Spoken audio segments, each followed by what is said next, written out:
Hey guys, Ash here for the Gunners and Blues, and the wait is finally over. Everton have finally breached Anfield and have finished Liverpool 0, Everton 2. An absolutely fantastic result, especially defensively by the whole team in this evening's game.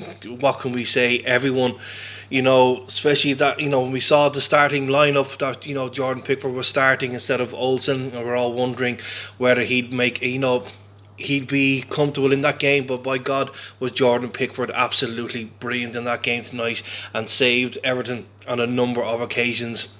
Very, very fast start by the lads.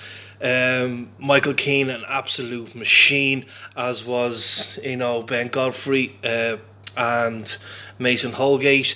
Even Seamus Coleman coming into the side, he made sure that Robertson didn't have a sniff of the ball. Trent Alexander had no sniff on the other side. Luca Dini looked after him. A real fast start. Even in the first minute we got a corner. Ben Godfrey could have had a chance to put us ahead before 2 minutes later when Richarlison put us ahead on 3 minutes on the clock, and a beautiful header by Decore found James Rodriguez, and James Rodriguez with a dream through ball to Richarlison, and he went through on goal and put it to the side of Richarlison, of Alisson, into the back of the net, and was 1-0. And fair enough, we can admit that, we were saying to ourselves, okay, did we score too early, very early in the game?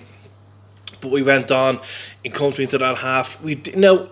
Don't get me wrong, it was scary football in the sense that we did sit back an awful lot in the whole game, but it felt like Carlo Ancelotti's plan was to disrupt the flow of what Jurgen Klopp wanted to do. Even before the game, when they were interviewing the two managers, we were shocked to see that both Alan and Dominic Calvert-Lewin had not started the game. They were on the bench. Then when they were talking, basically Carlo Ancelotti said the two lads weren't comfortable, that was his words, in starting the game. Then when they went to Jurgen Klopp said he didn't even know what team we were putting out. He asked the guys from Sky Sports, is Dominic Calvert-Lewin playing, is Alan playing? And he was told, no, they're both on the bench. And he went, oh, Carlo Ancelotti, the poker face. In other words, I think he was a bit taken by of the team that we were putting out, and I think that really ruined Jurgen Klopp's plans for his evening. Salah was looked after, Mane was looked after. They did have chances, but we either cleared, blocked, tackled. Everything was just brilliant from a defensive point of view. You can nearly, pretty much, if you're doing a player ratings, everyone would get a 10, with the exception of maybe Decore's passing was bad at times, but himself and Davies were top notch for winning back the balls, winning tackles, absolutely brilliant in the centre of the pitch.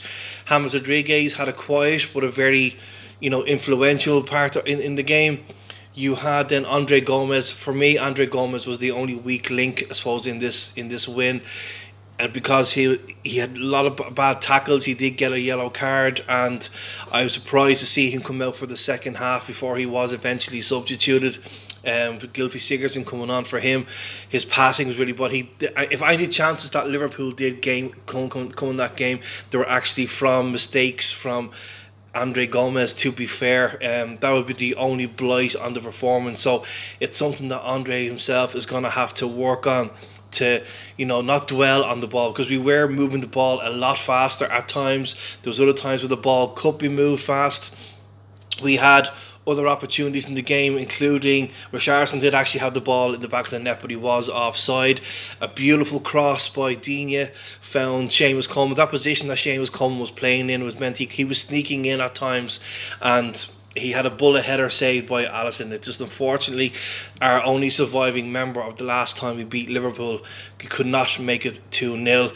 But time went on. They really, Liverpool did put pressure on us. They kept going, kept on at us, but we were defending absolutely brilliantly. As I mentioned, Jordan Pickford, he had a wonderful save by Jordan Henderson. He then had great saves from Salah. He had a couple of saves from Mane. Right at the end of the game, into injury time, he had another save from Wijnaldum. He was on top form today, and it made a difference, especially where Sky Sports throughout the game just couldn't let it go. When they lost Henderson, the camera panned to Virgil van Dijk and all about this whole Jordan Pickford and Virgil van Dijk injury. Just they couldn't let it go throughout the game. I did lose a part of the stream, so I ended up switching from the bias of Jamie Carragher to beIN Sports, and then the even more biased commentary of Jim Beglin. I don't know which one is worse than the other. They both just were at the time were not giving Everton any credit for it, and that's what I suppose at the end of the game, the last 10 minutes, I did say in the podcast that I felt that the penalty was quite soft, even the couple of times that I had seen it, and obviously Gylfi Sigurdsson puts the penalty away very calmly to make it 2-0 to Everton. But now looking back in it, having seen Match of the Day, it clearly was a penalty. I thought maybe he had stumbled forward beforehand, but you can clearly see as he was jumping over, the defender did actually clip. And I suppose the only thing we can say now is at the end of the day, it could have been a red card. We know it did go to the VAR check. Chris Kavanagh went and checked it himself, gave the penalty. Now I don't know whether they were checking for the penalty, had his mind been made up about the penalty, or was he checking for a possible red card. We also had moments in the game where Salah was going down with every gust of wind he could, particularly in the second half. Salah went down under a breeze. He trying to claim a penalty. The referee told him to get up, and then even Digne went over towards the linesman and said, "Well, that if the referee's telling him to get up for a dive, well, then where was the yellow card for this? What's it? What we're looking for? This deceit."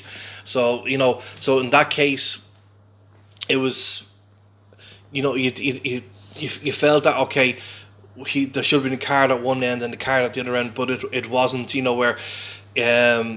I think it was Kabak for Liverpool got a yellow card for a very, very innocuous, very tiny challenge on Seamus Coleman. But because his persistent fouls, especially in the first half of James Rodriguez, I think because of the number of challenges, the referee had decided to give him a yellow card. So there wasn't consistency with cards in itself.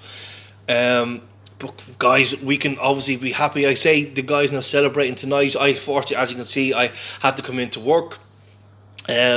So I had to wait till everything gets quiet just to do the video. But I'm off tomorrow, so I will celebrate tomorrow. And I hope you guys celebrated the game, because it was an absolutely brilliant thing to see.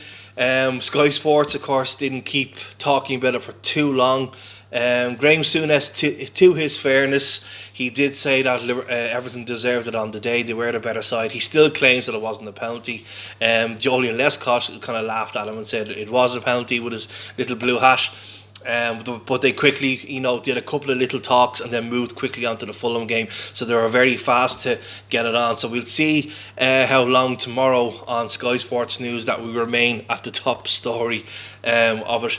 But we can be nothing but really, really happy about it. And this puts us into great form. Dominic Calvert-Lewin played well when he came on. He did really well.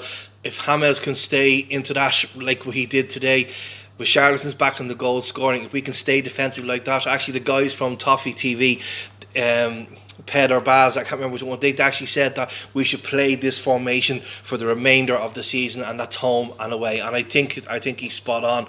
If we can play defensively like that, we have 9 days, I think it is, till we play Southampton at home. If we get another win there, we do have West Brom, we do have, I think it's Burnley then, and then obviously it's Chelsea. With Chelsea obviously dropping points today, they drew in their game. This puts us in a real good position. Fair enough. We're in the hunt now again for fourth place, but are we going to push for fourth? Are we going to be optimistic and say fourth is ours, or are we going to still hope to stay in that fifth and sixth spot? It's as the saying goes, is it for us to throw away? Really, really hard. Really. God, even though you're still all excited by how well the guys did tonight. Sigurdsson did well. I'm just going back to Sigurdsson did well when he came on. Davies, I think, got the El Toro man of the match on the Everton website. There was lots of candidates for man of the match. You could have given it to Pickford. You could have given it to Michael Keane. You could have given it to Tom Davies. You could have given it to Richarlison, because Richarlison did work really well up top. He had a beautiful ball to put in Calvert-Lewin before it led up to the penalty. So he did everything of what he was supposed to do. Maybe Alan might be disappointed he didn't get on the pitch, but it would just go to show that without we thought Alan was going to start that game and be that dominant figure in midfield, that we didn't actually need him today. And that means hopefully that he can play in the Southampton game on Sunday, maybe in place of Andre Gomez. But it is nice to know that we can play that formation. And if things aren't going to plan, if Alan is playing, Gomez can come in, Sigurdsson can come in. If Davies isn't playing, Davies can obviously come in. And it's looking positive, it's looking strong, and we're going to take that victory. And it's great that we can, even the guys from Toffee TV, they were saying it's such a long time. They actually said they were actually young when they actually turned around in a match reaction and said that we had beaten Liverpool at Anfield. It's, what else can we say? But we're all chuffed to bits. We're happy Evertonians tonight, and long may continue and roll on, and maybe the dominance of the blue side of Merseyside is going to take over once again after a long wait. Anyway, that's enough of me ranting on. I think I've said pretty much everything that needs to be said. But guys, thanks for watching. Don't forget to check out the podcast. I've ranted on for about 20 minutes on that, so you can enjoy that as well. If you're in the car tomorrow driving along, stick that on and cheer yourselves up with a fantastic night for Everton Football Club. It's finished Liverpool 0, Everton 2. Well deserved. Thanks for watching. Take care and stay blue.